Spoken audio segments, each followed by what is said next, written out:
नमस्कार दोस्तों, स्वागत है आप सभी का। नमस्कार दोस्तों, स्वागत है आप सभी का भारत के सबसे बड़े ऑनलाइन चैनल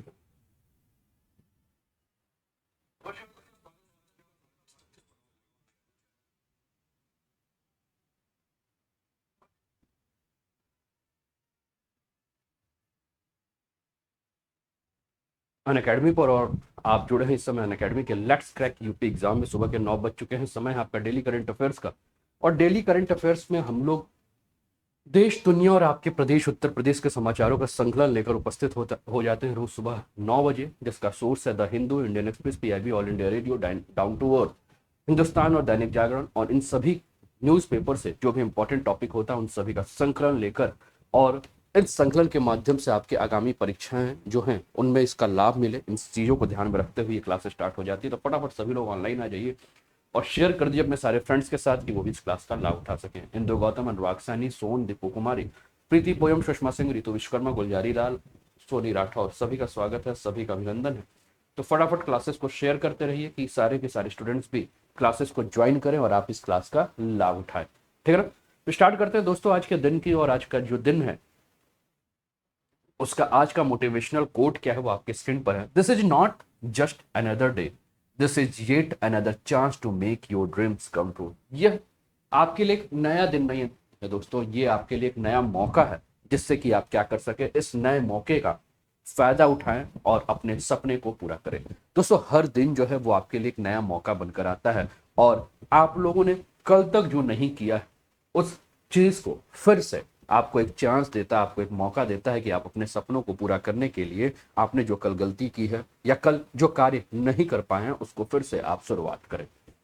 बहुत सारे स्टूडेंट्स ऐसे होंगे जैसे प्लान करते हैं कि आज मुझे ये कर लेना है, आज मुझे वो कर लेना है, और आप लोग अपना एक रूटीन सेट करते हो, एक प्लान सेट करते हो, और उस प्लान को सेट करने के बाद भी आप लोग उसको कर नहीं पाते हो। तो फिर एक नई दिन नई सुबह, एक नई ऊर्जा और नए उत्साह के साथ जो है सूर्य की किरणें जो है वो आपको मोटिवेट करती है और कहती है कि उगना और ढलना, यानी कि सूर्योदय और सूर्यास्त जो है प्रकृति का नियम है। तो आप लोगों के लिए भी एक नया दिन जो है वो नए कलेवर के साथ, नए रंग रूप में, नई ऊर्जा के साथ आपको ये मोटिवेट करता है, आपको प्रोत्साहित करता है कि आप लोगों ने जो कल नहीं किया है उस चीज को आज आप कर पाए। तो ये आज का मोटिवेशनल कोट है। This is not just another day, this is yet another chance to make your dreams come true.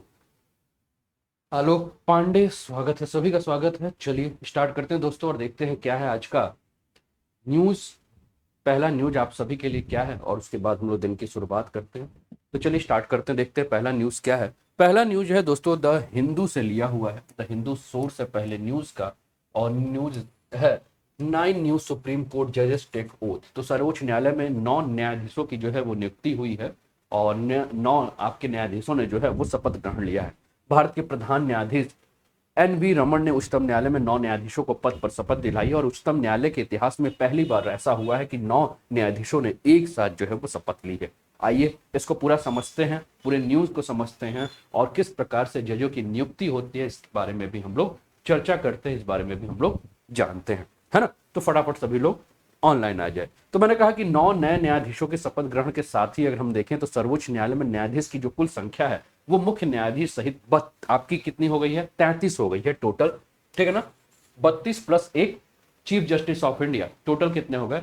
33 हो गए। सर्वोच्च न्यायालय में न्यायाधीशों की अधिकतम संख्या जो है, जो निर्धारित की गई है, वो कितनी है? 34 है, यानी कि अभी भी एक सीट जो है वो खाली। शपथ ग्रहण करने वाले न्यायाधीशों में 3 महिला न्यायाधीश हैं, जिसमें एक न्यायमूर्ति जिनका नाम वीवी आपका नागरत्ना है, वर्ष 2027 में भारत के मुख्य न्यायाधीश के पदभार को ग्रहण कर सकती हैं। और इसके अलावा शीर्ष अदालत में 4 महिला न्यायाधीश जो है वो पहली बार जो है वो काम करेंगे। पहली बार सुप्रीम कोर्ट के द्वारा शपथ ग्रहण समारोह का सीधा प्रसारण जो है उसकी अनुमति दी गई थी, और इसमें कोलेजियम प्रणाली का प्रयोग हुआ था। तो कोलेजियम प्रणाली क्या है इसके बारे में हम चर्चा करेंगे। क्या है कोलेजियम सिस्टम? तो न्यायाधीशों की नियुक्ति और स्थानांतरण संबंधी एक पद्धति है जो संसद के किसी अधिनियम अथवा संविधान के किसी प्रावधान के द्वारा गठित होने के बजाय उच्चतम न्यायालय के निर्णयों के माध्यम से जो है विकसित हुई है। उच्चतम न्यायालय कोलेजियम की अध्यक्षता जो है वो भारत के मुख्य न्यायाधीश के द्वारा की जाती है, और इसमें न्यायालय के 4 अन्य वरिष्ठ न्यायाधीश जो है उनकी जो है उनको भी इसमें शामिल किया जाता है। तो कोलेजियम प्रणाली के बारे में अगर हम बात करें तो कोलेजियम प्रणाली की अध्यक्षता कौन करता है? भारत के मुख्य न्यायाधीश, और भारत के मुख्य न्यायाधीश के अलावा इसमें न्यायालय के 4 अन्य वरिष्ठतम न्यायाधीश जो है वो भी आपके शामिल होते हैं। ठीक है ना, क्लियर है यहां तक? चलिए इसके आगे की बात करें अगर हम दोस्तों, तो उच्चतम न्यायालय कोलेजियम के अध्यक्ष संबंधित उच्च न्यायालय के मुख्य न्यायाधीश होते हैं, और इसमें संबंधित अदालत के 4 अन्य वरिष्ठतम न्यायाधीश जो है वो शामिल होते हैं। ठीक है ना। अब इसके लिए संवैधानिक प्रावधान क्या है? तो भारत संविधान का आर्टिकल 124 जो है वह के अंतर्गत जो है ये प्रावधान किया गया है कि उच्चतम न्यायालय और अन्य जो राज्यों के उच्च न्यायालयों के न्यायाधीशों से परामर्श करने के पश्चात जिनसे राष्ट्रपति इस प्रयोजन के लिए परामर्श करना आवश्यक समझे, राष्ट्रपति अपने हस्ताक्षर और मुद्रा सहित अधिपत्र के द्वारा जो है उच्चतम न्यायालय के प्रत्येक न्यायाधीश को नियुक्त करता है। भारतीय संविधान के अनुच्छेद 217 की अगर हम बात करें तो भारतीय संविधान का अनुच्छेद 217 जो है वह कहता है कि उच्च न्यायालय के मुख्य न्यायाधीश की नियुक्ति राष्ट्रपति के द्वारा भारत के मुख्य न्यायमूर्ति उस राज्य के राज्यपाल से परामर्श करने के पश्चात तथा मुख्य न्यायाधीश के अलावा उच्च न्यायालय के अन्य न्यायाधीशों की नियुक्ति के मामले में संबंधित उच्च न्यायालय के मुख्य न्यायाधीश से परामर्श करने के बाद जो है उसकी नियुक्ति की जाएगी, है ना। आशु राणा, रेखा गांधी, दीपू कुमारी, ठीक है ना। चलिए, तो इस पर हम चर्चा कर रहे हैं। ठीक है, इसके अलावा अगर हम बात करें तो न्यायपालिका में कोलेजियम प्रणाली का विकास कैसे हुआ?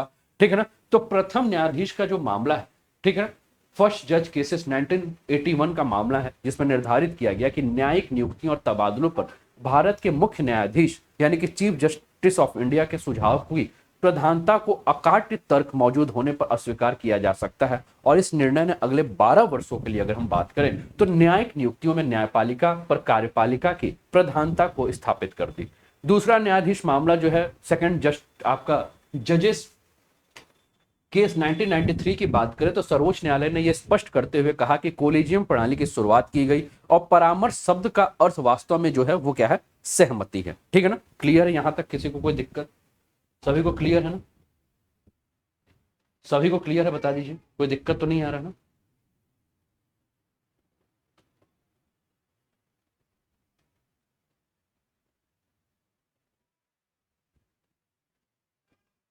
ठीक है ना। इस मामले में अगर हम बात करें दोस्तों तो सर्वोच्च न्यायालय ने आगे ये कहा कि मुख्य न्यायाधीश यानी कि चीफ जस्टिस ऑफ इंडिया की व्यक्तिगत राय ये नहीं होगी, बल्कि सर्वोच्च न्यायालय के 2 वरिष्ठ न्यायाधीशों के परामर्श से जो है एक संस्थागत राय जो है वो ली जाएगी, है ना।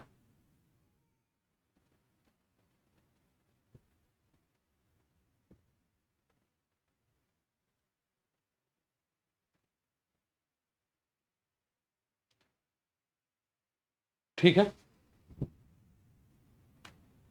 ठीक है, तो इस मामले में सर्वोच्च न्यायालय ने आगे कहा कि ये मुख्य न्यायाधीश, यहाँ साइड से कुछ कट हो रहा है ना, एक सेकंड आप लोग लाइन पर रहिएगा। ठीक है ना, थोड़ा सा मैं इसको सेट कर दूं, कुछ साइड से कट हो जा रहा है ना, स्क्रीन कुछ कट रहा है, इसको मैं ठीक कर लेता हूँ, लाइन पर रहिएगा आप।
अभी सही है ना?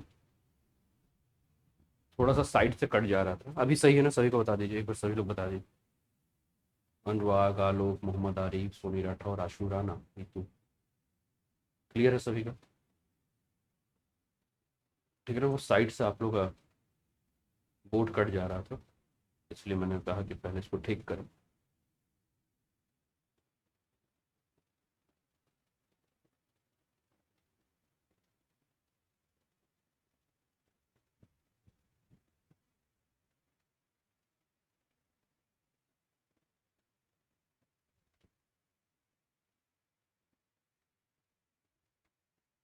ठीक है,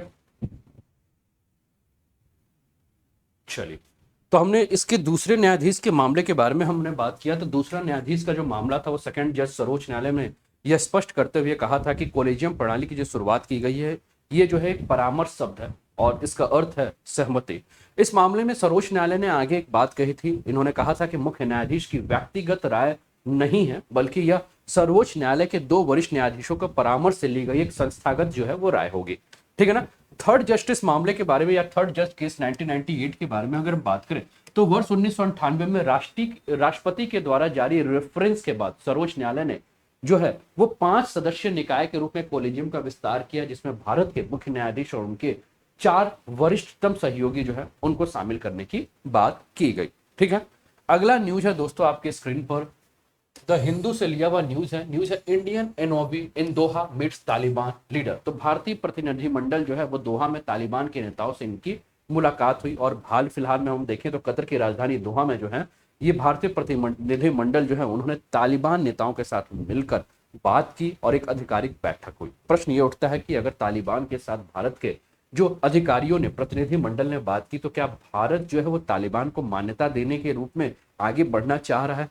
क्या रशिया, चाइना, पाकिस्तान, तुर्की के बाद जो है भारत भी जो है वो तालिबान को जो है एक आतंकवादी समूह के जगह पर जो है एक पार्टी के रूप में या किसी देश के एक प्रतिनिधि के रूप में या किसी देश के एक शासन के रूप में जो है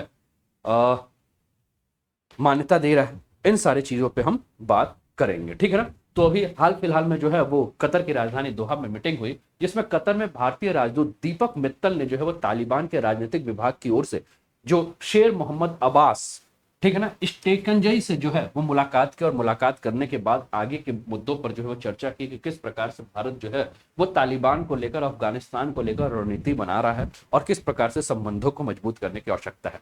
भारत ने जिस प्रकार से अमेरिका के पीछे पीछे अमेरिका जिस प्रकार से चल रहा था, भारत भी उसी हिसाब से जो है अफगानिस्तान में अपने निवेश कर रहा था, वहां के अवसंरचना इंफ्रास्ट्रक्चर को बढ़ाने की कोशिश कर रहा था। लेकिन जिस प्रकार से हमने देखा कि अमेरिका 20 साल के बाद जो है विदाउट एनी प्लान अफगानिस्तान को जो छोड़ा, और जिसको कहा जा रहा है कि अंतर्राष्ट्रीय स्तर पर जो है ये कहा जा रहा है कि अमेरिका के लिए काफी शर्म की बात है कि इस प्रकार की विदाई जो है अमेरिका की अफगानिस्तान से हुई, जिसमें अमेरिका ने जो है वो तालिबान को के कमर तोड़ने के बजाय तालिबान को और भी ज्यादा मजबूत बना दिया है, और भी ज्यादा सुविधा संपन्न कर दिया है, और भी ज्यादा हथियार संपन्न कर दिया है। ठीक है, तो अब भारत जो है वो तालिबान को लेकर किस प्रकार की रणनीति बनाता है, और जिस प्रकार से तालिबान ने कह दिया है कि पाकिस्तान उसके लिए बहुत इंपॉर्टेंट है भारत की तुलना में, और भारत जो है उसका एक पड़ोसी के रूप में है, लेकिन तालिबान के लिए पाकिस्तान जो है वो बहुत ही ज्यादा इंपॉर्टेंट है। तो ये तालिबान ने इसके माध्यम से जो है एक इशारा भी कर दिया है कि पाकिस्तान जो है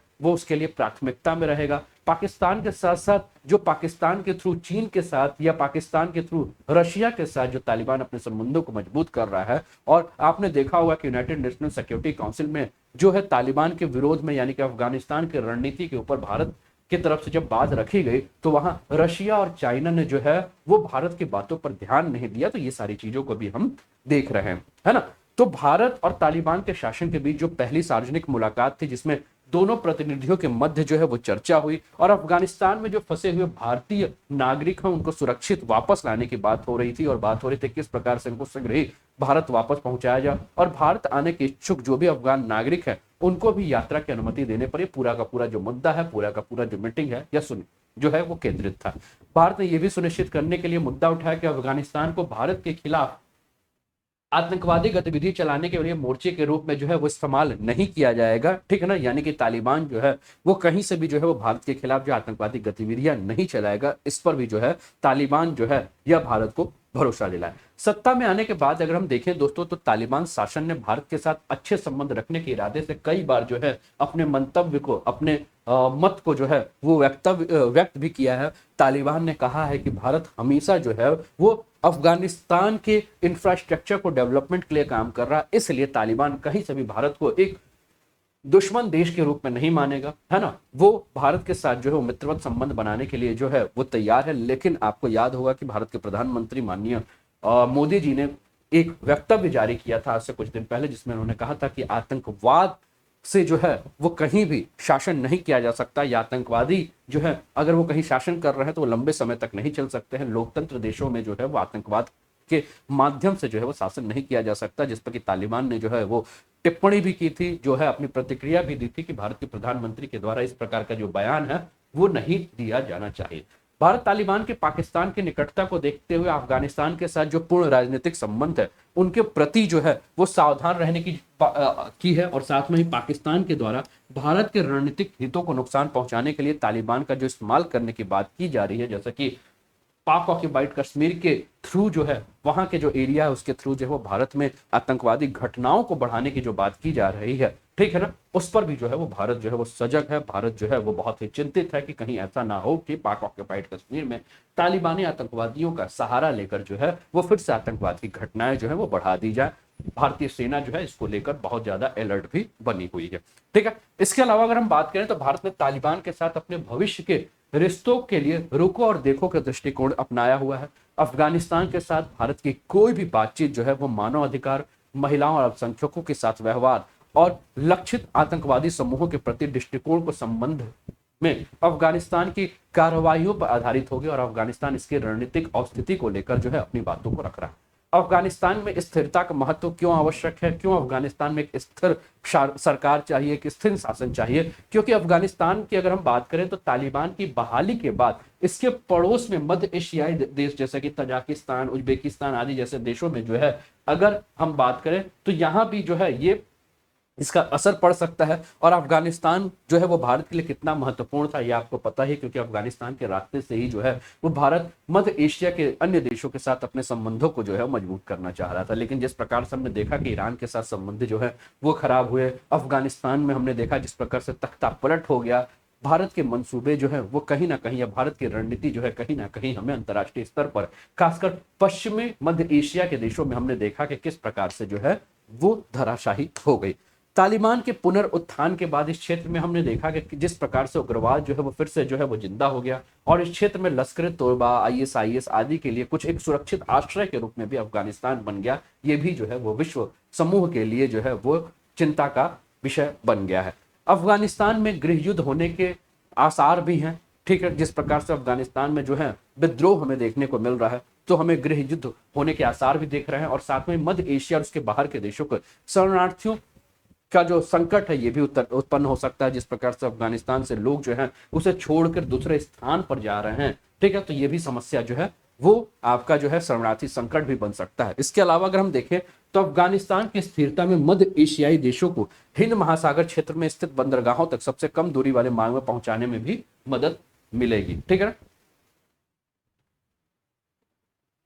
आशुराना कह रहे हैं लेकिन तालिबान ने अभी देखिए, अभी तालिबान जो है वो खुलकर भारत के साथ किस प्रकार का संबंध रखना चाहता, अभी खुलकर उस पर कोई बात नहीं हुई। और जब तक इनके बीच में और भी समझौते नहीं हो जाते, जब तक और भी जो प्रतिनिधि दल के मीटिंग ना हो जाए, तब तक अभी खुलकर नहीं कहा जा सकता है कि तालिबान जो है वो पुराना तालिबान है या बदले हुए तालिबान के रूप में जो है वो आ रहा है। अभी हम लोग कुछ कह नहीं सकते हैं, अभी जो है अभी कुछ कहना जो है बहुत ही ज्यादा जल्दीबाजी हो जाएगी, क्योंकि चीन ने जिस प्रकार से, और आपको याद होगा कि लगभग 10-15 दिन पहले भी मैंने इस पर बात किया था और आपसे कहा भी था कि आप देखिएगा कुछ दिन बाद ये खुल कर आ जाएगा कि तालिबान को मजबूत करने में रशिया और चाइना का बहुत बड़ा हाथ है।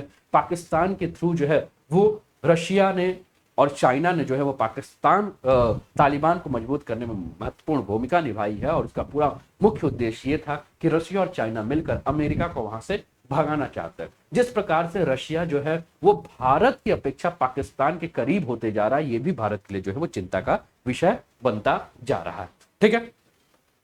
अफगानिस्तान मध्य एशिया और शेष विश्व के बीच एक पुल की भूमिका निभाने वाला क्षेत्रीय व्यापार हेतु एक सांस्कृतिक रूप से एक महत्वपूर्ण कड़ी के रूप में है। और नए हालातों में अगर हम बात करें तो नए हालातों में भारत के लिए तालिबान के साथ संपर्क स्थापित करना इसलिए जरूरी हो गया है क्योंकि अफगानिस्तान में अब तालिबान की जो स्थिति है वो काफी ज्यादा महत्वपूर्ण हो गई है। भारत पहले से ही अफगानिस्तान में बहुत ज्यादा निवेश कर चुका है और अपने लगभग $3 अरब की परिसंपत्तियों की सुरक्षा करने के लिए भारत को क्या है, अफगानिस्तान के साथ अपने संबंधों को जो है सभी पक्षों के साथ स्थापित करने की आवश्यकता है।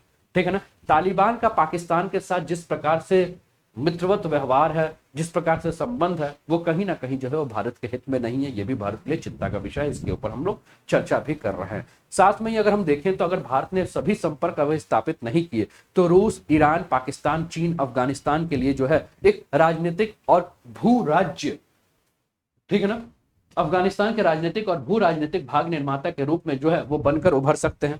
और इसके लिए अगर हम देखें तो निश्चित रूप से अगर हम देखें तो ये भारत के पक्ष में, अगर हम देखें तो भारत के पक्ष में कहीं भी जो है वो सकारात्मक नहीं होगा। ये भारत के लिए जो है वो एक क्या हो सकता है आपका कि नकारात्मक छवि बनेगा। जैसे ईरान के साथ जो है वो अमेरिका के दबाव में जो है भारत ने अपने संबंधों को जो है वो पहले की तुलना में जो है वो एक तरह से कड़वे संबंध बना लिए। अफगानिस्तान में आपने संबंध देख ही लिए, ठीक है। तो ये दो जगह जैसे है, ठीक है। और अमेरिका के जिस तरह से करीब भारत आ रहा है उस तरह से रशिया से भी जो थोड़ी सी दूरी बना लिया, ये हमें दिख ही रहा है। चाइना के साथ संबंध जो है वो सीमा विवाद को लेकर जो है बना हुआ है। तो हम ये क्या देख रहे हैं कि रूस, ईरान, पाकिस्तान और चीन जो है वो अफगानिस्तान के लिए जो है वो काफी ज्यादा महत्वपूर्ण बन चुके हैं। और इनका अफगानिस्तान के करीब आना जो है वो भारत के लिए जो है कहीं ना कहीं, भारत के हित के लिए कहीं ना कहीं क्या हो सकता है, हानिकारक भी हो सकता है। Good morning Pradeep. अमेरिका ने क्षेत्रीय संपर्कों को सबको सब चौंकाते हुए अमेरिका, उज्बेकिस्तान, अफगानिस्तान और पाकिस्तान के रूप में जो है एक क्वाड बनाने की जो बात कर दी है, जिसमें भारत को कहीं नहीं रखा है, ठीक है। और अफगानिस्तान के मुद्दे में भारत को कहीं रखा भी नहीं जा रहा है। रशिया भी जब मीटिंग कोई कर रहा है चाइना को लेकर, पाकिस्तान को लेकर, अफगानिस्तान के संबंध में, तो भारत को नहीं कहीं भी पूछ रहा है। तो ये भी जो है वो भारत के लिए जो है नकारात्मक छवि बन चुका है। जिस प्रकार से पूर्वी प्रशांत और हिंद महासागर क्षेत्र में आपने क्वाड समूह देखा, जहां आपने जापान, ऑस्ट्रेलिया, भारत और यूएसए को देखा, उसी तरह से पश्चिमी क्षेत्र में जो है वो जो अमेरिका जिस प्रकार से क्वाड समूह बना रहा है, जिसमें वो पाकिस्तान को रखना चाह रहा है, जिसमें वो उज्बेकिस्तान को रखना चाह रहा है, जिसमें वो अफगानिस्तान को रखना चाह रहा है, इसका जो गठन की जो घोषणा की गई है वो कहीं ना कहीं जो है वो भारत के लिए जो है वो नकारात्मक छवि या नकारात्मक जो है वो बन सकता है, ठीक है ना। इसके अलावा अगर हम देखें तो अपनी अर्थव्यवस्था को बढ़ाने के लिए चाबहार बंदरगाह के माध्यम से अफगानिस्तान के साथ व्यापार करने संबंधी जो भारत के प्रयास है वो भी जो है वो संकट में पड़ चुका है, ठीक है। चीन ने जिस प्रकार से ईरान में अपने इन्वेस्टमेंट किए हैं, जिस प्रकार से निवेश कर रहा है चीन, ईरान का जो चीन के प्रति जो प्रेम है वो कहीं ना कहीं भारत के लिए पहले ही जो है वो नकारात्मक था। अब अफगानिस्तान की घटनाएं जो है और भी ज्यादा नकारात्मक बन चुकी हैं। आवश्यकता क्या है इस समय? तो आवश्यकता दोस्तों ये है कि तालिबान के द्वारा जो की जा रही हिंसा है उस पर रोक लगाकर अफगान नागरिकों की सुरक्षा हेतु सामूहिक रूप से कार्य करने की तत्काल आवश्यकता है। अफगानिस्तान को संघाई सहयोग संगठन जैसे मध्य एशियाई संगठन में पर्याप्त स्थान दिया जाना चाहिए। साथ में ही अमेरिका, ईरान, चीन और रूस को अफगानिस्तान में स्थिरता बनाए रखने के लिए भारत को सक्रिय रूप से शामिल करना चाहिए, क्योंकि भारत ने इतना ज्यादा वहां निवेश भी कर दिया है और भारत, अफगानिस्तान के जो लोग हैं वो भारत को जिस प्रकार से पसंद करते हैं, इसलिए जो है वो भारत को भी इसका भागीदार बना के रखना चाहिए। साथ में शरणार्थी संकट उत्पन्न होने से जो है, जो इस एरिया में हमें काफी ज्यादा दिक्कतें देखने पड़ेगी, तो इसमें हमें समेकित कार्रवाई करना चाहिए। निकट पड़ोसियों के साथ शांति बनाए रखने के लिए तालिबान के साथ भारत के संपर्क को जो है वो फिर से स्थापित करने की आवश्यकता है, जिससे कि अफगानिस्तान में शांति वार्ता जो है वो बन सके, अफगानिस्तान जो है वो शांति के साथ जो है वो रह सके। इन सारी चीजों की आवश्यकता है, ठीक है। काजल मौर्य, स्वागत। अगला न्यूज है आपके स्क्रीन पर दोस्तों, द हिंदू से लिया हुआ न्यूज है। After Taliban take over, concern rise over Afghanistan SAARC membership, ठीक है ना। तो सार्क की सदस्यता को लेकर, सार्क संगठन में अफगानिस्तान की सदस्यता को लेकर जो है वो काफी सारी चिंताएं हो गई हैं। तालिबान के द्वारा जिस प्रकार से सत्ता का अधिग्रहण कर दिया गया है, ठीक है ना, तो अफगानिस्तान में मौजूदा प्रशासन संबंधी अनिश्चितता के कारण दक्षिण एशियाई क्षेत्रीय सहयोग संगठन यानी कि South Asian Association for Regional Cooperation, SAARC में इसकी सदस्यता को लेकर भी जो है वो चिंताएं जो है उत्पन्न हो गई हैं। इस वर्ष अक्टूबर माह में अगर हम देखें तो सार्क का जो है वो बैठक होने वाला है, और सार्क के बैठक में कई सारे विशेषज्ञों का यह मानना है कि अफगानिस्तान की सदस्यता और यहां तक कि सार्क का भविष्य जो है कुछ हद तक जो है वो तालिबान के द्वारा समावेशी सरकार बनाने के ऊपर जो है वो निर्भर कर रहा है। हाल के दिनों में पाकिस्तान के द्वारा देश में जो आतंकवादी संगठनों के खिलाफ जिस प्रकार से कार्रवाई करने में असमर्थ रहने की वजह से सार्क की उच्च स्तरीय बैठकों में बाधा उत्पन्न हुई थी, फिर भी संगठन जो है अन्य क्षेत्र के सदस्य देशों के मध्य जारी समन्वय जैसे महामारी प्रतिक्रिया को जो है वो नहीं रोका गया। ठीक है, तो अफगानिस्तान को लेकर जो है ये चिंता बनी हुई है। ठीक है, संयुक्त राष्ट्र था अथवा सार्क संगठन में तालिबान के अधीन अफगानिस्तान को सीट देने के संबंध में विस्तार, तालिबान के पिछले शासनकाल के दौरान जो हुई हिंसक गतिविधियों और मानव अधिकारों से जो भी उल्लंघन हुए हैं उनको देखते हुए अगर हम बात करें तो जो स्थिति उत्पन्न हुई है अफगानिस्तान में सत्ता संभालने के बाद तालिबान शासन पर देश को में अपने विरोधियों के और जो विरोधियों की हत्याएं हुई हैं इनका भी आरोप तालिबान के ऊपर लग रहा है। ठीक है, साथ में अफगानिस्तान को सार्क समूह में 2007 में 8वें सदस्य के रूप में शामिल किया गया था। उस समय देश का नेतृत्व जो है वहां के राष्ट्रपति हामिद कारजाई के हाथ में था। उस समय लोकतंत्र शासन था, लेकिन इस समय अगर हम देख रहे हैं तो आतंकवादियों का शासन है। तो किस प्रकार से सार्क जो है इसको लेकर चल पाएगा, इस पर रणनीति किस प्रकार से बना पाएगा, उस पर हम बात करेंगे। और इस समय आपके स्क्रीन पर जो है वो South Asian Association for the Regional Cooperation SAARC के देशों का जो है आपको फ्लैग दिख रहा है, जिसमें अफगानिस्तान सार्क के सदस्य देशों में है, बांग्लादेश है, भूटान है, इंडिया है, नेपाल है, मालदीव है, पाकिस्तान और श्रीलंका है। अब आपको ये भी ध्यान रखना होगा इस इमेज के माध्यम, इस जो आपके सामने मैप दिख रहा है इसमें आपको देखना होगा कि यहाँ सार्क के इन देशों के साथ चीन की निकटता जिस प्रकार से बढ़ चुकी है ये भी बहुत ही ज्यादा आपको सोचने पे मजबूर करेगी। श्रीलंका के साथ आपको चीन की निकटता पता ही है, पाकिस्तान के साथ आपको पता ही है, मालदीव में जिस प्रकार से चीन निवेश कर रहा है आपको पता ही है, नेपाल के साथ आपको निकटता पता ही है, बांग्लादेश के साथ निकटता पता ही, और अफगानिस्तान के साथ भी आपको निकटता देखने को मिल रही है। तो सार्क के इन देशों में जहां भारत अपने आप को काफी मजबूत स्थिति में रख रहा था, इन सारे देशों में जिस प्रकार से आपको क्या दिख रहा है कि चीन जो है जिस हिसाब से मजबूत हो चुका है, केवल एक भूटान ऐसा देश आपको दिख रहा है जहां चीन जो है वो अपने किसी भी प्रकार से अपनी स्थिति को मजबूत नहीं कर पाया है। तो सार्क का भविष्य जो है वो भी कहीं ना कहीं संशय में आपको देखने को नजर आ रहा है। सार्क में अफगानिस्तान की भूमिका को भी लेकर भी जो है वो संशय बना हुआ है, और साथ में इन देशों के चीन के साथ जिस प्रकार से निकटता है वो भी सार्क के भविष्य को लेकर जो है वो काफी चिंता की बात जो है वो बन चुकी है। ठीक है ना। जिन अन्य क्षेत्रीय संगठनों के ऊपर अगर हम बात करेंगे तो अफगानिस्तान की भागीदारी है, वहां भी इस प्रकार के सवाल जो है उठ रहे हैं, जैसे कि आपका ICIMOD हिंदू कुश हिमालयी पर्वत प्रणाली का अध्ययन करने हेतु काठमांडू स्थित अंतर सरकारी संगठन है, और बांग्लादेश, भूटान, भारत, चीन, म्यांमार, नेपाल और पाकिस्तान के अलावा अफगानिस्तान भी इसके सदस्य है। सार्क के बारे में बात करें दोस्तों तो सार्क जो है वो आपका दक्षिण एशियाई क्षेत्रीय सहयोग संगठन दक्षिण एशिया के 8 देशों का जो है आपका आर्थिक और राजनीतिक संगठन है। दक्षेस की जो स्थापना हुई थी वो उसके सदस्य देश जो है वो आपके भारत, पाकिस्तान, बांग्लादेश, श्रीलंका, नेपाल, मालदीव और भूटान है। वर्ष 2005 में आयोजित हुए 13वें वार्षिक शिखर सम्मेलन में के दौरान अफगानिस्तान दक्षिण एशियाई क्षेत्रीय सहयोग संगठन यानी कि सार्क का सबसे नवीनतम सदस्य बना था, और इस संगठन का मुख्यालय और सचिवालय जो है वो नेपाल की राजधानी काठमांडू में स्थित है। सार्क के महत्व के बारे में अगर हम बात करें, दक्षेस के महत्व के बारे में हम बात करें तो दक्षिण एशियाई क्षेत्रीय सहयोग संगठन सार्क विश्व के लगभग 3% क्षेत्रफल, 21% आबादी और 8% जो है वो वैश्विक अर्थव्यवस्था का जो है वो प्रतिनिधित्व करता है।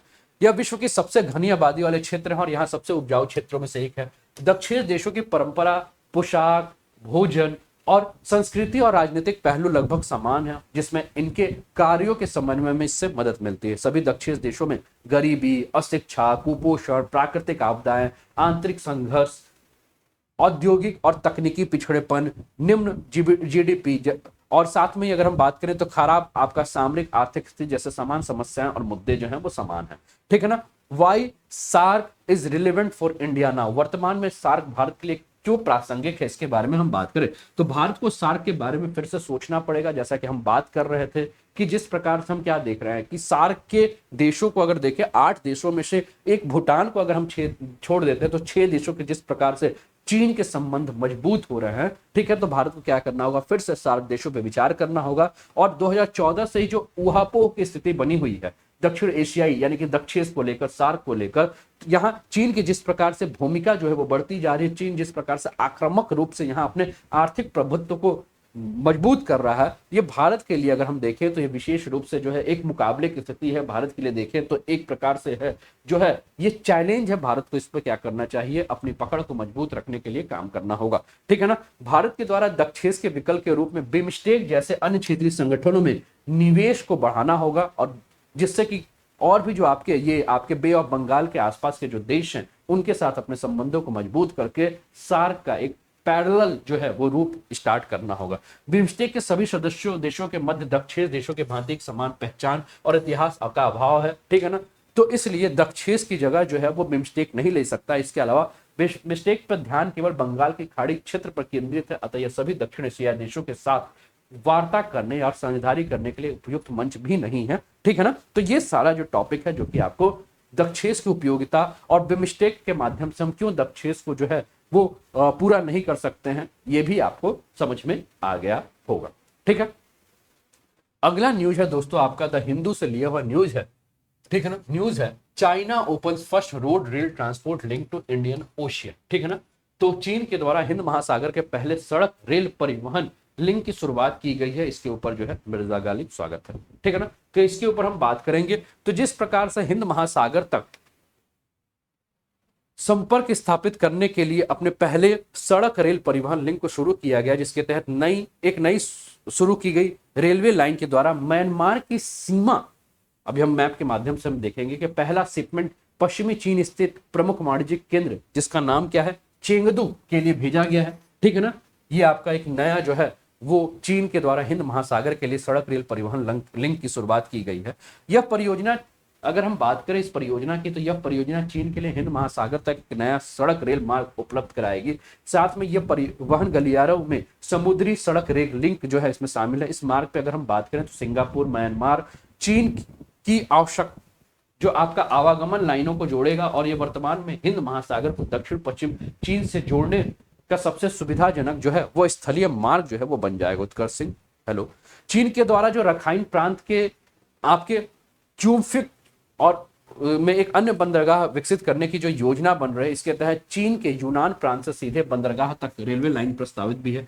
चीनी योजनाकारों के द्वारा पाकिस्तान में ग्वादर बंदरगाह में को हिंद महासागर तक पहुंचने के लिए अन्य प्रमुख मार्ग के रूप में देखा जा रहा है, और इसका चीन को मलक्का डमरू मध्य से गुजरने की आवश्यकता नहीं रहेगी। साथ में ग्वादर बंदरगाह को चीन पाकिस्तान आर्थिक गलियारा यानी कि आपका चाइना पाकिस्तान इकोनॉमिक कॉरिडोर के भाग के रूप में विकसित किया जा रहा है, और साथ में सुरक्षा संबंधी चिंताओं को देखते हुए इसको जो धीमी गति से आगे बढ़ाया जा रहा है, ये भी जो है आप देखिए आपके स्क्रीन पर ये दिख रहा है चीन का, ये आपका चेंगदू दिख रहा है। चेंगदू के अलावा ये आपका ये लिनांग दिख रहा है, म्यांमार में आपका यांगोन दिख रहा है। तो इसके माध्यम से जिस प्रकार से चाइना जो है अपना ट्रेड कॉरिडोर बढ़ा रहा है, ठीक है ना। Bablu Khan good morning. Trade corridor China जिस प्रकार से अपना बढ़ा रहा है ये भी आपको दिख रहा है। इसके अलावा जो चीन के जो सिल्क रूट है या चीन के जो और भी रूट है उसके बारे में हम मैप के माध्यम से देखेंगे। तो म्यांमार सीमा के पश्चिमी में चीन में सबसे बड़े वाणिज्यिक केंद्र चेंगदू तक रेल परिवहन मार्ग जो है शुरू करने के बाद लागत और परिवहन की दृष्टि से अगर हम देखें तो China Pakistan economic corridor Myanmar मार्ग की तुलना में जो है वो कम अनुकूल है। चीन के बेल्ट एंड रोड इनिशिएटिव के बारे में हम बात करें कि क्या है बेल्ट एंड रोड इनिशिएटिव, तो प्राचीन रेशम मार्ग जिसको सिल्क मार्ग के नाम से भी हम जानते हैं, ठीक है ना। तो ये आपका belt and road initiative BRI का एक विशाल और संरचना निर्माण परियोजना है जो कि पूर्वी एशियाई से यूरोप तक विस्तृत होगी, और इस परियोजना को 2013 में जो है वो चाइना के द्वारा प्रारंभ किया गया था। इस परियोजना को दो भागों में, एक आपका भूमि आधारित सिल्क रोड आर्थिक बेल्ट है, दूसरा आपका समुद्री सिल्क बेल्ट है। दोनों योजनाओं के पहले सामूहिक रूप से वन बेल्ट वन रोड पहल के रूप में संदर्भित किया गया, जिसके कालांतर में बेल्ट एंड रोड इनिशिएटिव के रूप में जाना जाने की बात की गई है। यह परियोजना जो है इसमें रेलवे, ऊर्जा पाइपलाइन, राजमार्ग, सुव्यवस्थित सीमा पार विशाल नेटवर्क का निर्माण करना जो है इस योजना के अंतर्गत शामिल है। पाकिस्तान को लेकर आपका जो बेल्ट एंड रोड इनिशिएटिव है इसके बारे में अगर हम बात करें तो अगर हम देख रहे हैं तो आज तक विश्व की 2/3 जनसंख्या का प्रतिनिधित्व करने वाले 60 से अधिक देशों ने इस परियोजना पर या तो हस्ताक्षर कर दिए हैं या अपनी रुचि जो है वो व्यक्त कर दी है, ठीक है ना। इसके अलावा बात करें तो विश्लेषकों का अनुमान है कि इस परियोजना का अब तक का सबसे बड़ा भाग जो है वो चीन पाकिस्तान आर्थिक गलियारा है, जिसकी अनुमानित लागत जो है वो $60 बिलियन है, और यह गलियारा चीन को अरब सागर में स्थित पाकिस्तान के ग्वादर बंदरगाह से जोड़ने वाली परियोजनाओं का संग्रह है, ठीक है। इसके अलावा सिल्क रोड क्या है उसके बारे में बात करें तो मूल सिल्क रोड जो है वो चीन के हान राजवंश जो कि 2006 ईसा पूर्व से लेकर 2020 ईसा पूर्व तक पश्चिम की ओर राज्य विस्तार करने के दौरान जो है इसका विकास हुआ था। और ये मार्ग वर्तमान समय में अगर हम बात करें तो मध्य एशियाई देशों जिसमें आपका Afghanistan, Kazakhstan, Kyrgyzstan, Tajikistan, Turkmenistan, Uzbekistan के साथ दक्षिण में स्थित आधुनिक भारत और पाकिस्तान के में व्यापार नेटवर्क का निर्माण करता था। और ये मार्ग यूरोप तक जो है वो 4000 मील की अधिक दूरी तक जो है फैला हुआ है। अन्य देशों के साथ आपका बेल्ट एंड रोड इनिशिएटिव के प्रति जो उसकी प्रतिक्रिया उसके बारे में बात करें तो कुछ देशों ने इस परियोजना में चीन की शक्ति को चिंताजनक रूप से जो विस्तार हो रहा है इसके रूप में देख रहा है। और संयुक्त राज्य अमेरिका ने चिंता व्यक्त करते हुए इस परियोजना पे जो है ये अपनी बात कही है कि बीआरआई एशिया में चीन के नेतृत्व वाले क्षेत्रीय विकास और सैन्य विस्तार के लिए एक जो है वो ट्रोजन हॉर्स का काम कर सकता है। इस परियोजना से चीन को प्राप्त करने जो भी आपके क्या चीन के लिए क्या आशा की जा सकती है, चीन इसको किस स्कोप में देखता है, तो चीन इस पहल के पीछे भू राजनीतिक और आर्थिक दोनों प्रेरणाएं जो है वो इसकी शामिल हैं। देश ने अधिक मुखर चीन के दृष्टिकोण को बढ़ावा दिया है जबकि विकास की धीमी गति और संयुक्त राज्य अमेरिका के साथ जो कठोर व्यापारिक संबंधों के देश के नेतृत्व पर जो है वो दबाव बनाया है और वे अपनी वस्तु एवं सेवाओं के लिए नवीन बाजारों को तलाश रहा है चीन इसके माध्यम से। कई सारे विशेषज्ञ ये मानते हैं कि जो आपका चीन का बीआरआई है, ठीक है ना, ये चीन की मेड इन चाइना 2050 आर्थिक विकास रणनीति के साथ सी जिनपिंग के नेतृत्व में एक साहसिक चीनी राज्य कौशल प्रमुख रणनीतियों में से एक है। और आपका belt and road initiative America की एशिया में ध्रुवीकरण यानी कि आपका जो पाइवोट टू एशिया की नीति के विरोधास्वरूप एक रणनीति के साथ साथ चीन के लिए नवीन निवेश के अवसरों के रूप में इसको देखा जा रहा है कि नवीन निवेश के अवसर जो है चीन जो है वो विकसित कर रहा है और निर्यात बाजारों का निर्माण करने के साथ चीनी आय और घरेलू खपत को बढ़ावा देने के लिए जो है इस मार्ग का जो है वो विकास कर रहा है ना। ठीक है, क्लियर है यहां तक। अब ये आपके स्क्रीन पर जो है वो आपको maritime route of belt and road initiative दिख रहा है, ठीक है ना, ये आपको आपके स्क्रीन पर दिख रहा है। ये जो आपको ये जो कलर आपको नजर आ रहा है जिसमें आपको Fuzhou, Hanoi, Singapore, Indonesia, Kolkata, India, Colombo, ठीक है ना, ग्वादर, ईरान, ये आपको जो दिख रहा है ये आपका maritime route of belt and road initiative है। और जो आपको ब्लू कलर में दिख रहा है वो आपका जो है ये आप देख रहे हैं कि ये आपका समुद्री मार्ग आपको नजर आ रहा है, ठीक है। और दूसरा आपको ऊपर जो है वो स्थल मार्ग नजर आ रहा है जो कि overland route belt and road initiative, इसके माध्यम से चीन जो है अपने व्यापार को आपको दिख रहा होगा कि यहाँ यूरोपियन कंट्रीज के साथ, ठीक है ना, यूरोपियन कंट्रीज के अलावा अगर हम बात करें तो अफ्रीकन कंट्रीज के साथ और आपके पश्चिमी एशिया के साथ साथ में पूर्वी एशिया के देशों के साथ किस प्रकार से अपने संबंधों को मजबूत कर रहा है, ठीक है ना, ये भी आपको दिख रहा है। इसका आप स्क्रीनशॉट लेना चाहते हैं, ठीक है, तो आप इसका स्क्रीनशॉट भी ले सकते हैं। स्क्रीनशॉट लेकर आप शेयर भी कर सकते हैं। आपकी स्क्रीन पर ये जो है overland route of belt and road initiative और maritime route of belt and road initiative, ये दोनों रोड इनिशिएटिव जो है वो आपके चीन के दिख रहे होंगे, है ना। क्लियर है सभी को? चलें आगे बढ़े, ठीक है। भारत के विचारों के ऊपर बात करें तो भारत इस पर क्या कह रहा है, तो भारत ने विभिन्न देशों को यह समझाने का प्रयास किया है कि जो आपका बेल्ट एंड रोड इनिशिएटिव है चाइना का, वो एशिया पर प्रभुत्व स्थापित करने की एक योजना है। और कुछ विश्लेषकों के द्वारा यह सुझाई गई मोतियों की माला भू आर्थिक रणनीति के संदर्भ में भारत ने जो चेतावनी दी उसको के माध्यम से जो है चीन हिंद महासागर में स्थित अपने पड़ोसी देशों के क्षेत्रीय चोक बिंदुओं पर नियंत्रण स्थापित करने के अच्छित ऋण भार जो है उसको निर्माण कर रहा है। और विशेष रूप से अगर हम देखें तो नई दिल्ली इस परियोजना को लेकर जो है वो लंबे समय से जो है वो अशांत है क्योंकि इसके पारंपरिक प्रतिद्वंदी पाकिस्तान के साथ चीन के जो संबंध मजबूत हो रहे हैं वो कहीं ना कहीं भारत के लिए जो है वो चिंता का सबब भी बना हुआ है, ठीक है ना। तो कुछ अनअकैडमी के बारे में दोस्तों, इस समय आप इंडिया के लार्जेस्ट लर्निंग प्लेटफॉर्म अनअकैडमी पे जुड़े हैं जहां आपको यूपीपीएससी और यूपी ट्रिपल एस सी के इंडिया के जो बेस्ट एजुकेटर और इन्फ्लुएंसर है उनकी क्लासेस जो है आपको प्लस सब्सक्रिप्शन लेने पे मिलेगी जिसमें अनलिमिटेड लाइव और रिकॉर्डेड कोर्सेस आप इंडिया के बेस्ट एजुकेटर के साथ कर सकते हैं, ठीक है। इसके लिए करना क्या है दोस्तों, अपने मोबाइल पे आप अनअकैडमी का लर्निंग ऐप डाउनलोड कर लीजिए और अनअकैडमी का लर्निंग ऐप डाउनलोड करने के बाद जैसे ही आप ओपन करोगे तो आपकी स्क्रीन पर ये ब्लू स्क्रीन बन जाएगा। गेट स्टार्टेड पर जाना है, मोबाइल नंबर इंसर्ट करना है, उसके बाद क्या करना है आपको, मोबाइल नंबर इंसर्ट करने के बाद आपको गोल में जाना है, गोल में आपको यूपीपीएससी सर्च करना है और यूपीपीएससी सर्च करने के बाद आप मुझे अनूप उपाध्याय नाम से मुझे सर्च कर लीजिए और सर्च करने के बाद आप मुझे फॉलो कर लीजिए, है ना। फॉलो करने के बाद आपको क्या करना है, जो भी मेरी प्लस की क्लासेस है और जो भी मेरी फ्री क्लासेस है उन क्लासेस का आप क्या कर सकते हैं, लाभ उठा सकते हैं, ठीक है ना। जो भी फ्री क्लासेस हैं, फ्री क्लासेस देखने के लिए आपको एक कोड मांगेगा, आपको कोड जो है इंसर्ट करना है ANUP10। ठीक है, ये अनलॉक कोड है, इसके माध्यम से आप फ्री क्लासेस जो है देख सकते हैं। किसी भी कोर्स की फ्री क्लासेस जो है इस कोड के माध्यम से जो है वो आप देख सकते हैं। तो इस कोड को आप ज्यादा से ज्यादा इस कोड का जो है का आप यूज कीजिए, जिसके माध्यम से आप फ्री क्लासेस का लाभ उठा सकते हैं, है ना। क्लियर है।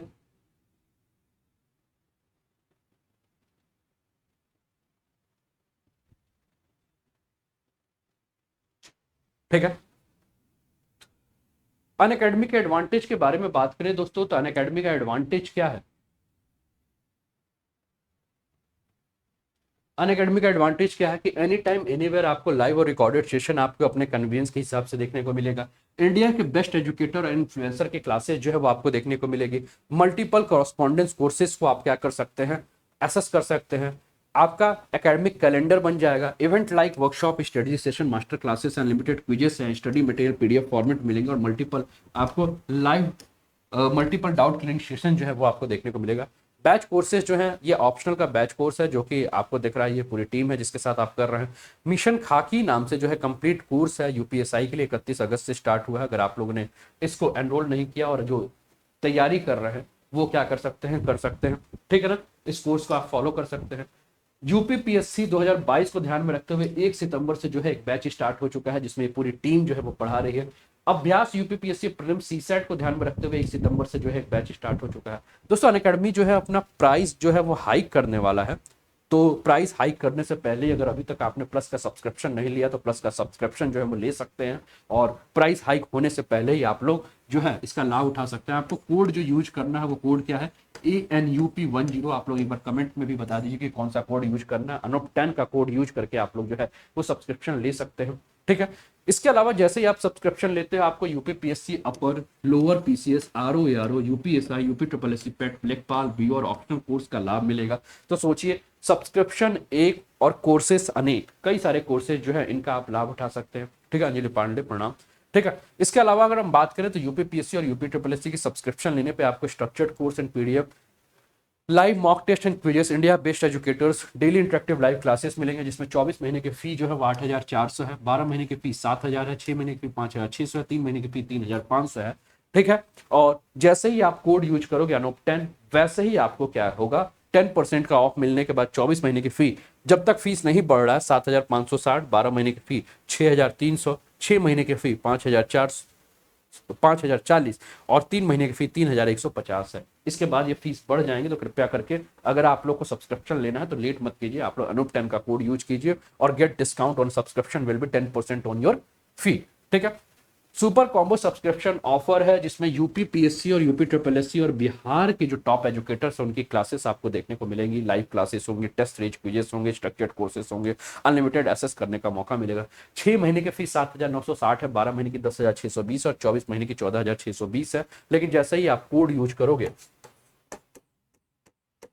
वैसे ही आपको 10% का यहाँ भी ऑफ मिल जाएगा। 6 महीने की फी आपको नजर आ रही है 7,960, 10,620, 12 महीने की और 24 महीने की 14,620। ठीक है, बक्स बाउंटी है। अगर आपको लगता है कि आपके कोई भी एजुकेटर आपकी क्लास में कुछ ऐसा पढ़ा रहे हैं जो कि गलत है, ठीक है, तो आप क्या कर सकते हैं, क्लेम कर सकते हैं, और क्लेम करेंगे आप, और आपकी क्लेम जो है अगर सही हो तो अनअकैडमी आपको प्राइज दे सकता है। तो आप ढूंढते रहिए कि कौन से टीचर जो है आपकी क्लासेस में जो भी कंटेंट प्रोवाइड करा रहे हैं वो कंटेंट गलत है, और फटाक से आप लोग कंप्लेन कीजिए। ठीक है, उस एजुकेटर के खिलाफ, तो आपको क्या हो सकता है, प्राइज मिल सकता है। ठीक है, तो उसके लिए आपको पढ़ना होगा, तभी तो आप गलतियां निकालोगे ना मेरे दोस्त। ठीक है, चल, ज्वाइन फ्री स्पेशल सेशन है आपके अनअकैडमी में, जिसमें कि अगर आप स्पेशल क्लासेस करते हैं तो इंटरेक्टिव लाइव क्लासेस मिलेंगी, पोल्स फॉर द लर्नर्स है, हाथ उठा के आप अपने डाउट पूछ सकते हैं, आप वर्बल चैटिंग कर सकते हैं, ऑडियो चैटिंग कर सकते हैं अपने एजुकेटर्स के साथ। नेवर मिस क्लास है, नोटिफिकेशंस मिल जाएगा, रात को 9 बजे आज क्लास होगी। ठीक है ना, कल नहीं हो पाई थी। लेक्चर नोट्स आपको पीडीएफ फॉर्म में मिल जाएंगे, एनी टाइम एनीवेयर आप क्लासेस कर सकते हैं। ठीक है, चलिए अगले न्यूज पे आ जाते हैं। अगला न्यूज आपके स्क्रीन पर, सभी लोगों को मजा आ रहा है, मिर्जा गालिब, गुलजारी लाल, बाबू खान, बबलू खान, अंजलि पांडे, आशु, सोन, प्रदीप, सोनी राठौर, सभी को, और जितने लोग हो लाइन पर। ठीक है ना, इंजॉय कर रहे हो सभी लोग, नोट्स भी तैयार कर रहे होगे, अपने दोस्तों को कहो कि भैया सभी लोग जग जग जाएं, उठ जाएं। इंदु गौतम, अनुराग, सोन, दीपू, प्रीति, पोयम, सुषमा, प्रीतु, गुलजारी,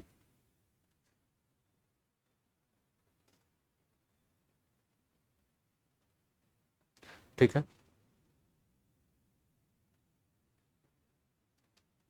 तो नोट्स भी बनाते रहिए करंट अफेयर्स का। अगला न्यूज है दोस्तों, हिंदुस्तान टाइम्स से लिया हुआ न्यूज है how the nation monetisation pipeline works. ठीक है ना, तो नेशन मोनेटाइजेशन यानी कि राष्ट्रीय मुद्रीकरण पाइपलाइन क्या है, इसके बारे में हम बात करेंगे। और हाल ही में नीति आयोग के द्वारा जो है वो मुद्रीकरण लक्ष्य प्राप्त करने के लिए अपनी एक सिफारिशें दी गई हैं। तो नीति आयोग ने क्या क्या सिफारिश दी है, इसके ऊपर हम बात करेंगे और जानेंगे कि क्या है आपका राष्ट्रीय मुद्रीकरण पाइपलाइन। ठीक है ना, इसके ऊपर हम चर्चा करेंगे। तो राष्ट्रीय मुद्रीकरण पाइपलाइन को सफल बनाने के लिए सरकार को खुदरा निवेशकों को इंफ्रास्ट्रक्चर इन्वेस्टमेंट ट्रस्ट जैसे उपकरणों के प्रति आकर्षित करने के लिए आयकर में छूट देने की बात की गई है। और साथ में यह कहा गया है कि इससे राजकोष पर राजस्व हानि के रूप में भार में जो है वृद्धि होगी। किंतु दूसरे अगर हम रूप में देखें तो दीर्घकालिक रूप में अगर हम देख रहे हैं तो इस भार को से जो है वो दीर्घकालिक लाभ जो है वो क्या हो सकता है, अधिक हो सकता है। अतीत में विशिष्ट बॉन्डों के माध्यम से निवेश को पूंजीगत लाभ छूट के साथ संबंध करना और अतीत को सफल साबित जो पूंजी बॉन्ड में छूट दी गया है उससे क्या हुआ है कि काफी लाभ हुए हैं। निवेशकों को अधिक सुविधा प्रदान करने हेतु जो है वो आपका इनविट्स को दिवाला और दिवालिया संहिता के दायरे में लाना। चूंकि ट्रस्टों को कानूनी व्यक्ति के रूप में नहीं माना जाता, इसलिए आईबीसी नियम इनविट ऋणों पर लागू नहीं होते। अतः ऋणदाताओं के लिए परियोजना परिसंपत्तियों के संबंध में समाधान हेतु वर्तमान में कई सारी प्रक्रिया जो है वो मौजूद नहीं है। इस पर काम करना है। तो मनी मैटर्स आपको दिख रहा है, ये आपके स्क्रीन पर द हिंदू का कटिंग जो है आपके स्क्रीन पर दिख रहा है, जिसमें लिखा गया है a look at the NITI Aayog prescription for the national monetisation pipeline. क्या क्या है प्रिस्क्रिप्शन, इसके ऊपर बात करें। एक बार इंग्लिश में देख लेते हैं, उसके बाद हिंदी में भी देख लेंगे। Expansion of investor base and scale of monetization instruments such as infrastructure investment trust। InvITs का फुल फॉर्म क्या है? Instrument such as infrastructure investment trust जो है इनविट्स का फुल फॉर्म है। And real estate investment trust REIT इसका full form है। Key imperative tax efficient and user friendly mechanism needed to attract investors. Tax breaks should be granted on capital gains for those investing in InvITs to enthuse retail investor। InvITs should be included under the insolvency and bankruptcy code। ठीक है, providing an insolvency option will give added comfort to investors. NITI Aayog ने जो है वो सुझाव जो दिया उस पर बात करें। जैसे कुछ कंपनियां हैं जैसे गेल है, National Highway Authority of India है, accepted to unveil InvITs to monetise gas pipeline highway assets so. ठीक है, इसका स्क्रीनशॉट जो है वो आप ले सकते हैं। ठीक है, तो चलिए इस पर हम बात करें कि ऋणदाताओं के लिए जो है वो क्या क्या बात की गई है। तो ऋणदाताओं को वित्तीय अस्तियों के प्रतिभूतिकरण और पुनर्निर्माण और सुरक्षा ब्याज अधिनियम 2007 जिसको कि क्या कहा गया है, जिसको कहा गया है सारफेजी SARFAESI एक्ट, सारफेजी अधिनियम और ऋणों की वसूली और दिवालिया अधिनियम 1993 के तहत संरक्षित किया जाता है। और इसके अलावा निवेशकों के लिए IBC विनियमों के अंतर्गत प्रावधान अतिरिक्त सुविधा जो है वो प्रदान करने की बात की गई है। इससे ऋणदाताओं को एक तीव्र और अधिक प्रभावी ऋण पुनर्गठन समाधान विकल्प तक पहुंचने में सहायता मिलेगी। ठीक है, अगला न्यूज जो है आपके स्क्रीन पर द इंडियन एक्सप्रेस से लिया हुआ न्यूज है INS tower participates in maritime exercise with Algerian navy. तो प्रथम नौसेना अभ्यास जो है वो भारत और अल्जीरिया के बीच में हो रहा है, जिसमें भारत और अल्जीरिया की नौसेना ने समुद्री सहयोग बढ़ाने हेतु अल्जीरिया तट पर पहला नौसैनिक अभ्यास किया। अल्जीरिया अगर हम लोग अभी मैप पे देखेंगे कि अल्जीरिया है क्या, तो अल्जीरिया के साथ नौसैनिक सैनिक अभ्यास भारत के लिए जो है वो महत्वपूर्ण है, क्योंकि यह रणनीतिक रूप से अगर हम बात करें तो मागरेब क्षेत्र कहाँ है आपका, भूमध्य सागर के सीमा से लगा उत्तर अफ्रीका का क्षेत्र है। अभी मैप में भी देख लेंगे मागरेब क्षेत्र में किस स्थित और अफ्रीका का सबसे बड़ा जो देश है। ठीक है, एक बार मैप में हम लोग देख लेते हैं। आपके स्क्रीन पर ये दिख रहा होगा, ये अल्जीरिया है, सहारा डेजर्ट आपको नजर आ रहा है, ये अल्जीरिया की राजधानी अल्जीरिस नजर आ रहा है, और ये भूमध्य सागर आपको नजर आ रहा है, सभी को नजर आ रहा है। अल्जीरिया के पश्चिम में जाते हैं तो मोरक्को है। ठीक है ना, साउथ वेस्ट में हम जा रहे हैं तो क्या है, मुर्सियाना है। साउथ में आ रहे हैं तो माली है, नाइजर है। पूर्व में आ रहे हैं तो लीबिया है, ट्यूनिशिया है। ठीक है, और इसके ऊपर हम देख रहे हैं भूमध्य सागर है, यानी कि मेडिटेरियन सी, और मेडिटेरियन सी के ऊपर जो है स्पेन है। अब इस स्थान पर अगर हम देखें तो अल्जीरिया का और भारत का जो है दोनों के जो नौसेना है वो क्या कर रहे हैं, युद्धाभ्यास कर रहे हैं। ठीक है ना, सहारा डेजर्ट आपको नजर आ ही रहा है। आपका नॉर्थ अफ्रीका का जो मैप है वो आपके स्क्रीन पर आप सभी को नजर आ रहा है। इसका स्क्रीनशॉट लेना है तो आप इसका स्क्रीनशॉट लेकर एक बार शेयर कर सकते हैं। जिसको भी स्क्रीनशॉट लेना फटाफट स्क्रीनशॉट ले लीजिए। ठीक है, आपको याद रहेगा, और अगल बगल के जो पड़ोसी देश हैं उनको भी आप अगल बगल के जो पड़ोसी देश हैं उसको भी आप लोग याद रखिएगा, है ना। कौन कौन से पड़ोसी देश हैं देख लीजिए, लीबिया है, नाइजर है, माली है, मॉरिशनिया है, मोरक्को है, ठीक है ना, उधर ट्यूनीशिया है, ठीक है। और यहाँ आपका एक माउंटेन है जिसका नाम क्या है, एटलस माउंटेन, जो है आपको दिख रहा होगा इस स्क्रीन पर, ठीक है ना। तो एटलस माउंटेन कहाँ का है, अल्जीरिया और मोरक्को में जो है वो एटलस माउंटेन है, ये भी आपको दिख रहा है। तो इतने इंपॉर्टेंट्स यहाँ आपको ज्योग्राफी के, अगर हम मैपिंग सेक्शन की बात करें तो ज्योग्राफी का मैपिंग सेक्शन आपको दिख रहा होगा, इतने इंपॉर्टेंट जो है, ठीक है ना। ले लिया स्क्रीनशॉट, चले आगे बढ़े, शेयर भी कर दीजिएगा ग्रुप में। चलिए आगे बढ़ते हैं। तो हम जो बात कर रहे थे इस पूरे मुद्दे पर, जो भारत और अल्जीरिया के बीच में जो आपका सैन्य अभ्यास हो रहा है, तो भारतीय नौसेना के जहाज जिसका नाम है आईएनएस तवर ने अल्जीरिया नौसेना जहाज जिसका नाम क्या है, एज्जा दजेर के साथ समुद्री साझेदारी अभ्यास में भाग लिया है। आईएनएस तवर रूस में भारतीय नौसेना के लिए बनाया गया तलवार श्रेणी का एक स्टेल्थ फ्रिगेट है, और भारत पिछले कुछ वर्षों से विभिन्न अफ्रीकी देशों के साथ रक्षा और सुरक्षा संबंधों को बढ़ाने के ध्यान जो है वो अपना केंद्रित कर रहा है। अफ्रीका के साथ, अफ्रीका के अन्य देशों के साथ अपने संबंधों को मजबूत करने के क्षेत्र में जो है वो भारत काम कर रहा है। भारत और अफ्रीका समुद्री सुरक्षा के बारे में हम बात करें तो भारतीय संघ की एकीकृत समुद्री रणनीति है 2050 को लेकर, और इससे कार्यों को की व्यापक, समेकित और सुसंगत रूप से जो है वो दीर्घकालिक बहुस्तरीय योजनाएं जो है शामिल है भारत की, जो एक समृद्ध अफ्रीका के लिए समुद्री व्यवहार्यता को बढ़ावा देने हेतु अफ्रीका संघ के उद्देश्यों को प्राप्त करने की योजना है, ठीक है ना। इसके अलावा हम बात करें तो समुद्री डोमेन की जो आवश्यकता क्यों है, समुद्री डोमेन बनाए जाने की समुद्री डोमेन जागरूकता बनाने की आवश्यकता क्या है, तो हिंद महासागर क्षेत्र यानी कि इंडियन ओशन रीजन में समुद्री डोमेन जागरूकता संबंधी गतिविधियों की निगरानी के लिए भारत के द्वारा जो है एक मजबूत सूचना साझाकरण तंत्र स्थापित करने की बात की गई है, जो कि आपका इंडियन ओशन रीजन में विभिन्न बहुपक्षीय ढांचों में अफ्रीका भागीदारी को प्रोत्साहित करने का प्रयास किया गया है। हिंद महासागर रिम एसोसिएशन क्या है, तो यह एक भारतीय नेतृत्व वाली पहल है जो सर्वसम्मति आधारित विकासवादी और गैर घुसपैठ दृष्टिकोण के माध्यम से समझ के साथ पारस्परिक रूप से लाभप्रद सहयोग निर्माण का विस्तार करना है। समुद्री सुरक्षा और संरचना क्या है, तो भारत लगातार नौसैनिक तैनाती और बंदरगाह यात्राओं के माध्यम से अफ्रीकी महाद्वीपों पे नौसेनाओं के साथ अपने जुड़ाव को धीरे धीरे क्या कर रहा है, बढ़ा रहा है, और साथ ही समावेशी क्षेत्रीय समुद्री सुरक्षा बुनियादी ढांचा जो है वो स्थापित करने के क्षेत्र में काम कर रहा है, जो कि राजनीतिक रूप से स्थित और परिचालन स्तर को निरंतर संपर्क बनाए रखने के क्षेत्र में काम कर रहा है, ठीक है ना। चलिए अगला न्यूज है दोस्तों, द हिंदू से लिया हुआ न्यूज है new initiative in Jammu and Kashmir to restore lost glory of pashmina shawl. Pashmina shawl के बारे में आप लोग जान ही रहे हैं। पश्मीना शॉल जिस प्रकार से अपने आप को खोते जा रहा है, ठीक है ना, तो इसको फिर से पुनः जीवित करने के लिए जो है वो आपका हस्तशिल्प और हथकरघा निदेशालय कश्मीर में पुरानी तकनीकों को बनाए रखने के लिए जो है इसको जीआई टैग प्रमाणित हाथ से बने पश्मीना शाल हेतु न्यूनतम समर्थन मूल्य की घोषणा की है, मिनिमम सपोर्टर प्राइस की, जिससे कि पहले कश्मीर केशर को जीआई टैग दर्जा प्राप्त हो चुका है, वैसे ही पश्मीना शॉल को भी जो है वो जीआई टैग जो है वो देने के क्षेत्र में काम करने की बात कर रहा है, ठीक है ना। तो पश्मीना शॉल के बारे में अगर हम बात करें दोस्तों, तो शॉल को जो है, पश्मीना शॉल को दो तकनीकों के द्वारा निर्मित होता है। एक तो करघा से बुना हुआ जिसको कि लून ओवन कहते हैं, और दूसरा जो है वो आपका कनी शॉल है तथा सुई कढ़ाई या सजोनी शॉल है। शॉल बनाने का प्रयोग होने वाला जो मूल कपड़ा है वो तीन प्रकार का होता है। एक होता है आपका शाहतूश का कपड़ा, दूसरा है आपका पाशमीना, और तीसरा है रफल, ठीक है ना। शाहतूश के बारे में बात करें तो शाहतूश को ऊन का राजा कहा जाता है, और हाथ की एक अंगूठी से इसको क्या किया, अंगूठों से जो है इसको निकाला जाता है, और इसे रिंग शॉल के नाम से भी जाना जाता है। इसे हिमालय के जंगलों में 14,000 फीट से अधिक ऊंचाई पर रहने वाले दुर्लभ तिब्बती मृग से प्राप्त किया जाता है शहतूश को, ठीक है। वैश्विक स्तर पर अगर पश्मीना को देखें तो पश्मीना कश्मीरी ऊन के रूप में भी जाना जाता है, और यह 12,000 से लेकर 14,000 फीट की ऊंचाई पर पाई जाने वाली एक विशेष बकरी से प्राप्त किया जाता है, ठीक है ना। इसके अलावा अगर हम बात करें तो रैफल जो दूसरा आपका जो कपड़ा दिख रहा है, ये मेरूनो वुल टॉप को काता जाता है, और एक प्रकार का लोकप्रिय प्रकार का शॉल है। आपकी स्क्रीन पर ये पश्मीना जो है इसका इमेज दिख रहा होगा, सभी को दिख रहा होगा पश्मीना शॉल आपकी स्क्रीन पर, है ना। ये पश्मीना शॉल है, कई लोग ने यूज भी किया होगा इस पश्मीना शॉल को, है ना, और शॉल में मांगा जाता है, काफी महंगा शॉल है ये। जीआई टैग के बारे में बात करें तो जीआई टैग क्या है, ठीक है ना। तो जीआई टैग भौगोलिक संकेत जो है वो एक संकेत है जिसका उपयोग एक निश्चित भौगोलिक क्षेत्र में उत्पन्न होने वाली विशेष विशेषताओं के सामानों की पहचान करने के लिए किया जाता है। इसका उपयोग कृषि, प्राकृतिक और निर्मित वस्तुओं के लिए किया जाता है, ठीक है ना।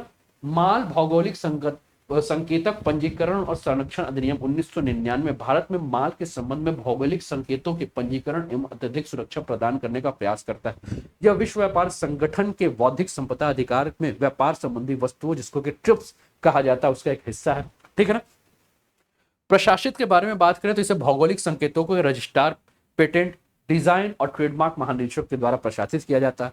भौगोलिक संकेत रजिस्ट्री जो है, इसका जो मुख्यालय है, ज्योग्राफिकल इंडिकेशन रजिस्ट्री जो है, इसका मुख्यालय जो है वो चेन्नई में स्थित है। पंजीकरण की वैधता जो है वो आपकी 10 वर्ष की होती है। 10 वर्ष तक इसे पंजीकरण का जो वैध माना जाता है। इसे समय समय पर 10 वर्षों के अतिरिक्त अवधि के लिए जो है वो रिन्यू जो है वो किया जाता है। ठीक है ना। तो चलिए, ये करंट अफेयर्स का आपका सेशन रहा। अब आप देखते हैं करंट अफेयर्स के प्रश्न कौन कौन से हैं जो कि आप लोगों के लिए इंपॉर्टेंट बने हुए हैं। ठीक है। पहला न्यूज आपकी स्क्रीन पर है। सीमा सुरक्षा बल बीएसएफ के नए निदेशक के रूप में निम्न में से किन्होंने पदभार संभाला है? पंकज कुमार सिंह, राहुल कुमार सिंह, प्रकाश सचदेवा या अन्नदेव कुमार झाव? आपको बताना है कि राइट आंसर क्या है। ठीक है ना। प्रश्न, अब ये जो प्रश्न होंगे वो आप लोगों ने जो टॉपिक पढ़ा उसके अलावा जो इंपॉर्टेंट आपके करंट अफेयर्स के क्वेश्चन और बन सकते हैं, उस पर हम बात करेंगे। ठीक है ना।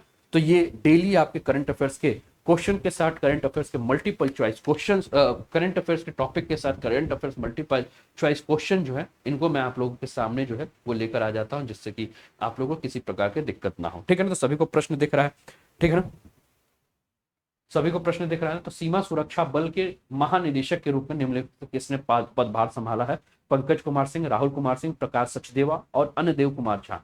दोस्तों, पंकज कुमार सिंह जो है वो राइट आंसर है और पंकज कुमार सिंह ने सीमा सुरक्षा बल के महानिदेशक के रूप में पदभार संभाला है। ये 1988 बैच के अधिकारी हैं और इन्होंने सीमा सुरक्षा बल के नए महानिदेशक के रूप में पदभार संभाला है। उनके बैच के साथी संजय अरोड़ा ने भारत तिब्बत सीमा सुरक्षा बल की कमान संभाली है। राजस्थान कैडर के आईपीएस अधिकारी पंकज सिंह सीमा सुरक्षा बल के विशेष महानिदेशक के रूप में कार्यरत थे और बीएसएफ पर पाकिस्तान और बांग्लादेश के साथ लगती 6300 किलोमीटर से अधिक लंबी भारतीय सेना की सुरक्षा की जिम्मेदारी है, जिसमें लगभग 2.65 लाख जो है वो कर्मी जो है वो काम करते हैं।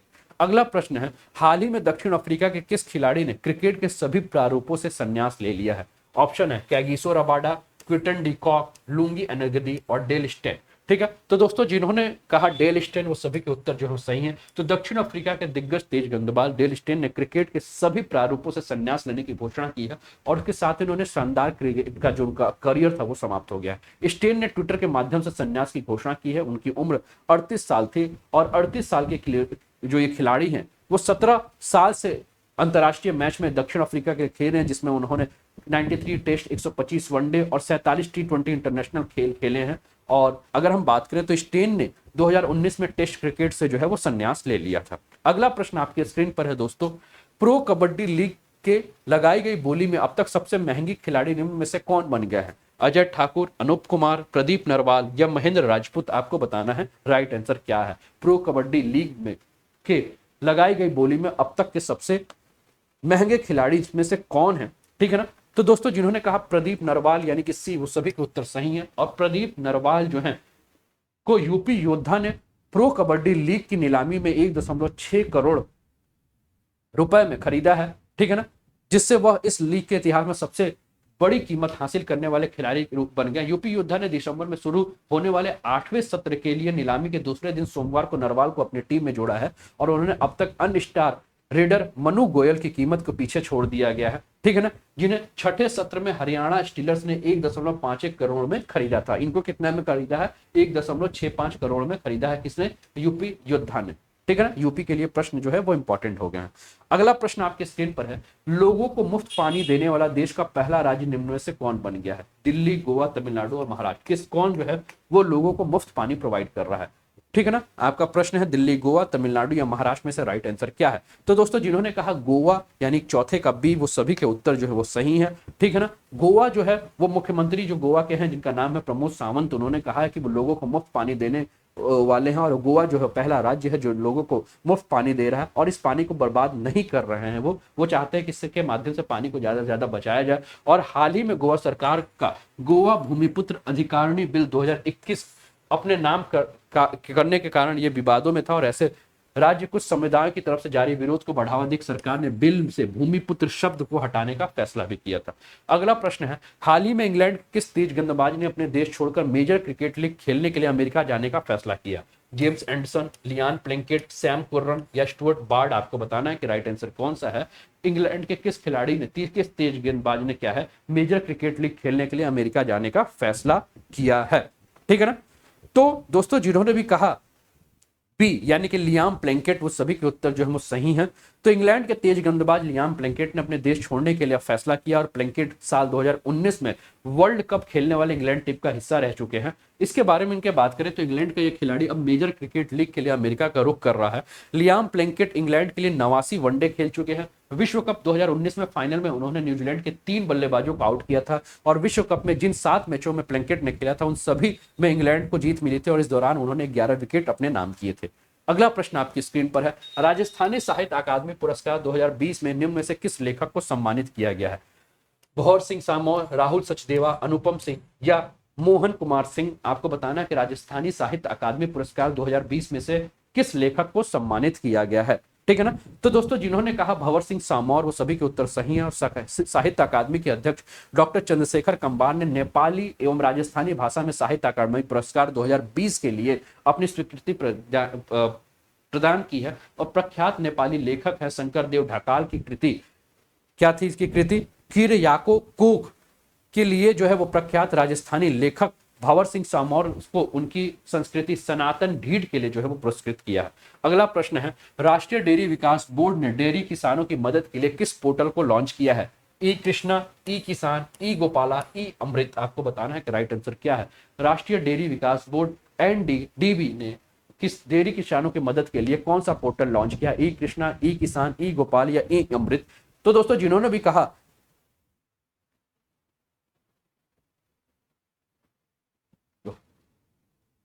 अगला प्रश्न आपकी स्क्रीन पर है, निम्न में से किस देश ने बच्चों में बढ़ रही ऑनलाइन गेम की लत को दूर करने के लिए हफ्ते में केवल 3 घंटे खेलने के नियम को लागू किया है? भारत, नेपाल, पाकिस्तान और चीन। ठीक है ना।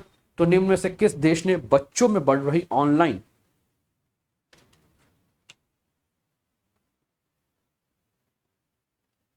इसके पहला वाला जो प्रश्न था, एक सेकंड,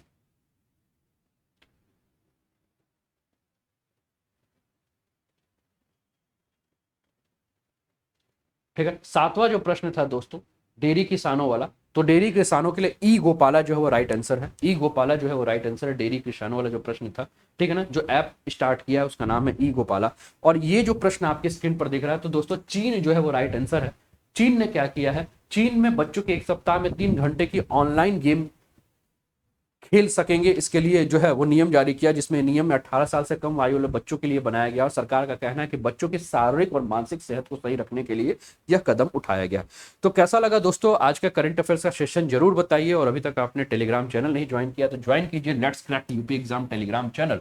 ठीक है। और वीडियो को अभी तक लाइक नहीं किया तो लाइक कीजिए, शेयर कर दिए और सब्सक्राइब कर दिए। रोज सुबह 9 बजे का समय याद रखिएगा, रोज सुबह 9 बजे हम लोग current affairs multiple choice question में मिलते, करंट अफेयर्स सीरीज है जिसमें the Hindu, Indian Express, PIB, All India Radio, Hindustan Times, Down to Earth, Dainik Jagran, Hindustan जैसे प्रमुख समाचारों का, और साथ में हम लोग मल्टीपल चॉइस क्वेश्चन को लेकर हम लोग इस पर चर्चा कर रहे हैं, जिससे कि आपको ज्यादा से ज्यादा जो है वो आपके कॉन्सेप्ट्स और कॉन्सेप्ट के साथ साथ फैक्चुअल क्वेश्चन जो है वो भी तैयार हो। अच्छा एक चीज और, हर संडे को आपको याद रखना है, हर संडे को जो है वो वीकली करंट अफेयर्स में एमसीक्यू होगा, जिसमें पूरे वीक के जितने भी करंट अफेयर्स के क्वेश्चन होंगे, चाहे वो फैक्चुअल हो चाहे कॉन्सेप्चुअल हो, उनको हर संडे को हम लेकर आएंगे। और मेरा प्रयास होगा कि इसके माध्यम से आपको 60 से 70 इंपॉर्टेंट करंट अफेयर्स के क्वेश्चंस को हम हर संडे को आपके साथ जो है वो शेयर करें, उस पर हम लोग आपके साथ चर्चा करें। पूरे सप्ताह के जो 60 से 70 करंट अफेयर्स के क्वेश्चन बन सकते हैं, और उम्मीद करेंगे कि आपके आगामी परीक्षा में इसके माध्यम से काफी सहयोग मिलेगा और आप काफी बेहतर करेंगे।